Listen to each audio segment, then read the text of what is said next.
Hauka, Wichuhi, Phyllis Van Wanseele. Inyaj Kumyai. What I've just said is, of course, hello, my name is Phyllis Van Wanseele, and I'm a member of the Kumyai tribe. But in reality, the Bureau of Indian Affairs has called us the Barona Band of Mission Indians. We're sometimes known as Digeño, but in our language, we're Kumyai. And I grew up on the Barona Indian Reservation. I'm 74 years old, so I spent most of my life here. The reservation is like a small town. It's a community where maybe 5 primary families settled the area in 1932. And in this area, my cousins, my aunts, my uncles, my brother, my sister, we all have this extended family. And so growing up, we used to run across the fields, go into the mountains. It was an idyllic childhood as far as I was concerned. I never wore shoes. And I look back on it now, and I can't walk outside without going, ooh, ow. But I ran through the fields without shoes on, never thought about that issue. And then it was time to go to school. And so I had to leave the community that I was insulated in to go down to Lakeside where the school was. But before I went to school, my mother told me, I want you always to be clean because there are some people who think Indians are dirty. So you make sure you wear clean clothes, that you clean up every day. You hear me? And I said, yes. And the other advice my father gave me is, my father and my mother were both native speakers, and my dad would not teach us the native language. He said, it's dead. You have to learn English. If you want to survive, you need to speak English. So going to school, that was what I was supposed to do, to learn how to speak English and be the white man's example of what I needed to be. When I got to school, I noticed that the kids were different. I really didn't have that much association with people beyond the boundaries of the reservation. So I was a shy kid, so I hung with the native kids, and we hung out together.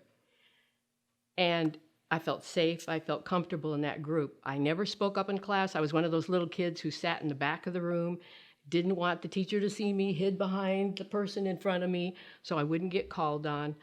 But there was an announcement that went out about a Brownie troop that was being formed, and if anybody wanted to join the Brownies, they would meet after school and they would have a Brownie session. So I said, Mom, all these kids want to go to the Brownies. Is it okay if I go to the Brownies? And she said, sure, if you want to go, that's fine. And on the first day of the Brownies, the kids were a bunch of little girls. We were playing games. We were having little snacks. And then one of the playmates at the Brownies saw me and came over and said, you don't have to come to Brownies. You're already brown. And I said, ah, and she laughed. But it really hurt me, And I said, I don't think I belong here. And so I went home and I told my mom, I don't want to go back to Brownies. She goes, you don't? And I said, no, I don't want to be a Brownie. So that was my exposure to being outside of the reservation. And then growing up, I found that life was much different outside. And I had to make my own comfortability with what was going on around me. And I finally discovered that I was having to say, I'm Catholic as well, So going to that, so I'm Native and I'm Catholic. And the concept of where I belong was pulled into me. So looking at my Catholicism, it was always in my history on the reservation. The church was a big focal point of the reservation. Every, gossip went on there, and everybody met each other at church. And we were always ministered by missionaries. In the early days, it was the Jesuits, it was the Franciscans, it was the Verona Fathers, it was the La Salette missionaries, the Society of the Divine Word now. There was only a small time when there were a couple of priests from the diocese that came, but they didn't last too long. The missionaries lasted much longer, each one of them, and they brought with them the strict Catholic doctrine. And since we were a small community, I remember sometimes the priest would have a sermon, and his sermon would be hell and damnation, and you're going to go, if you keep on sinning, you're going to go to hell. And we'd listen to that, and since it was a small community, it was usually geared to somebody in the community who had done something. And being a small community, everybody knew who it was. And so as time went on, we were used to that. We were used to that kind of Catholicism. I was growing up with somebody mentioned earlier about the Baltimore Catechism. And I learned that God was punishing, that, if I committed a sin, I was going to get in trouble. And he was all-knowing, saw everything that you did, so you couldn't commit any kind of sins because you were going to be in big trouble. So that's the God that I became aware of. And so that was the kind of Catholic I was for a long time. Again, fast forward now to the present, well, maybe 10 years ago present, our tribe has a museum. And in the Verona Museum, it has our history of when we came here. It has our history of way before we came here. And, another session said that we were here for 10,000 years. They had a book club, and I love reading. So I went to the book club. And actually two of the books that we read were just like, hit me over the head. They were so eye-opening. One was called American Genocide, and the other was called Murder State. American Genocide talked about the United States, my brothers and sisters across the United States, from the very beginnings of contact with the Europeans to the present. And all across the United States, it showed how the people their villages were destroyed. They were made promises which were not kept. And it just went on and on about how we experienced genocide. And I thought, I knew it was bad, but I didn't know it was that bad. And then Murder State was about the California region. It covered the Spanish, the Mexicans, the Americans, all of these people who came.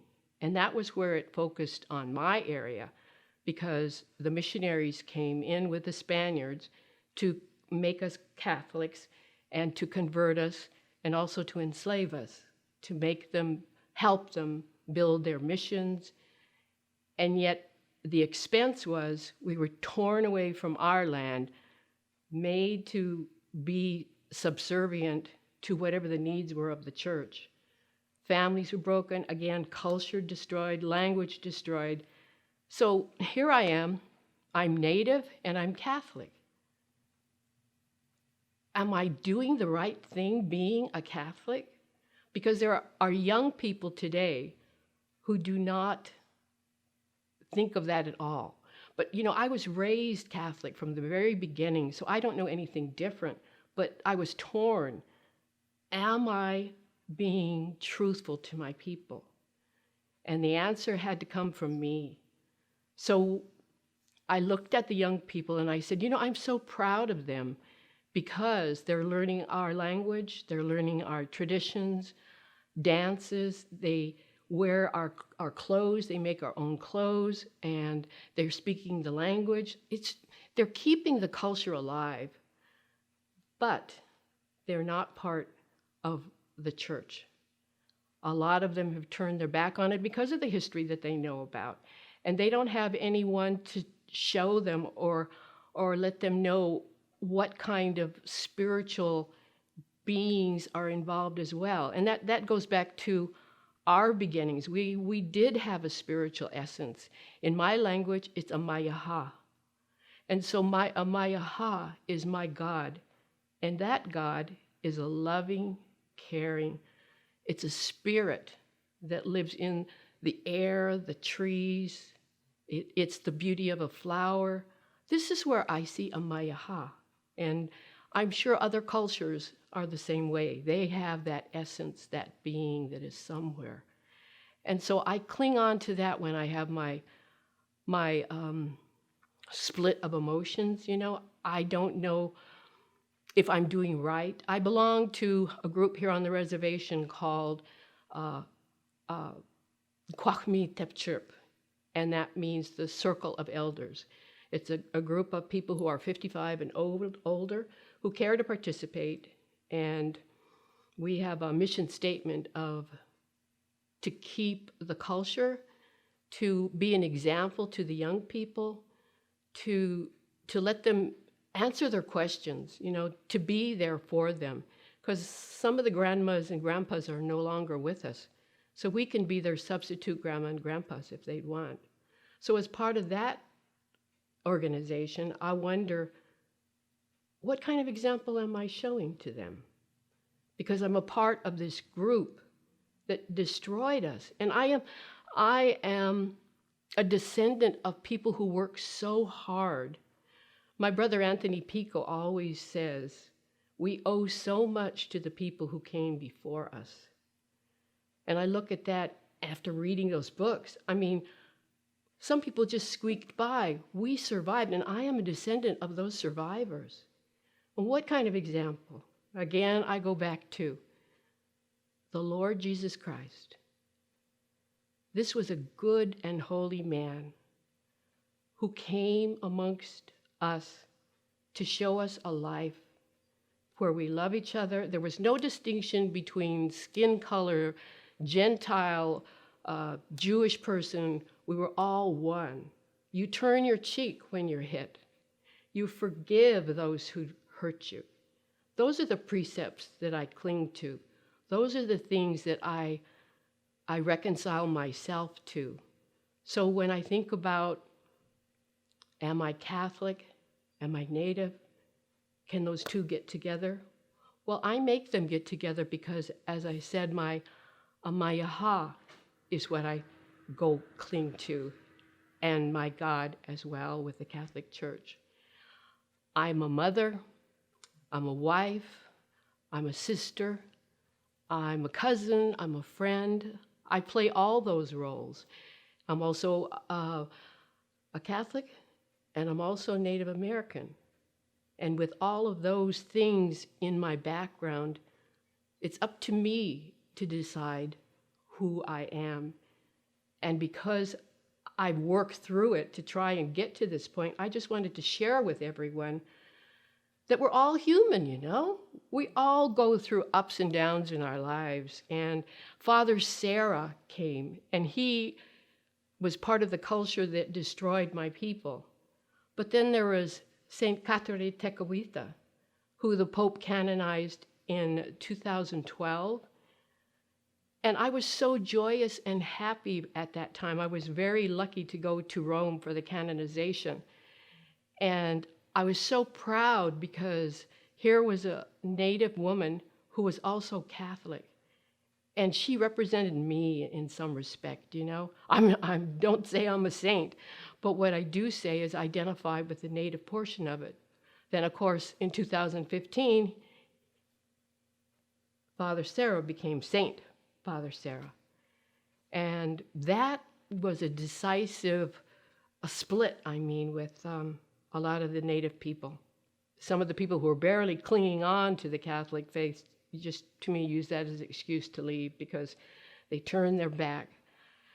And again, I had to work through the issues and look at the fact that the church comes from our Lord, but the church is composed of man and human beings. They try to do right, but they also know that they have to follow what they believe were the dictates from God himself, the Ten Commandments, and then from there it went on to multiple rules, who could follow them all. And yet they're still human beings, just like Father Sarah. He did wrong, I'm sure, but he also did good things, I'm sure. Just like I know I'm not perfect. And so I've learned to accept, not wholeheartedly, all the precepts of the church. My son is gay, and when the church turned their back, I couldn't believe that, because this man who came and taught us so much said to love one another. How could he not love my son? How could he turn his back on someone because they were black? Because they couldn't speak the same language that you did? I don't believe that there's a God that would do that to us. So I am Native, I am Catholic, and I'm here today to tell you all we're brothers and sisters. Amaya ha'uhaye. Thanks be to God.